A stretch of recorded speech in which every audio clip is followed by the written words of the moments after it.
Hello friends, welcome to our easy tech channel. अगर आप लोगों का भी आईफोन का जो सिस्टम है वो मैसेजेस रिसीव नहीं कर पा रहा है तो उसका क्या सोल्यूशन होना चाहिए। सबसे पहले आप लोगों को आ जाना है सेटिंग्स के अंदर अपने आईफोन की, देन आपको स्क्रॉल डाउन करना है, मैसेजेस के अंदर आ जाना है और मैसेजेस के अंदर आने के बाद आपको आई मैसेजेस को ऑन कर लेना है।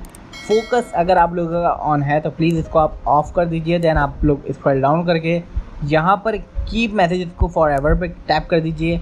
मेंशंस को आप लोग नोटिफाई का ऑप्शन के ऊपर टैप कर दीजिए। इसके अलावा आप लोग यहाँ पे फ़िल्टर अननोन सेंडर्स है, इसको आपको ऑफ़ कर देना है। ठीक है दोस्तों, अब जब भी आप लोगों को मैसेज आएंगे तो वो आप लोगों के पास रिसीव होंगे। अगर ना रिसीव हो तो आप लोगों को जनरल में आना है। जनरल में आने के बाद सॉफ्टवेयर अपडेट के अंदर आना है और अपने आईफोन के सॉफ्टवेयर को अपडेट कर लेना है। देन आपको बैक करना है।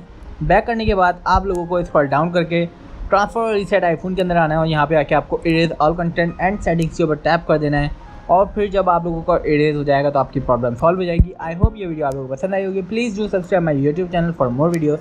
Thank you.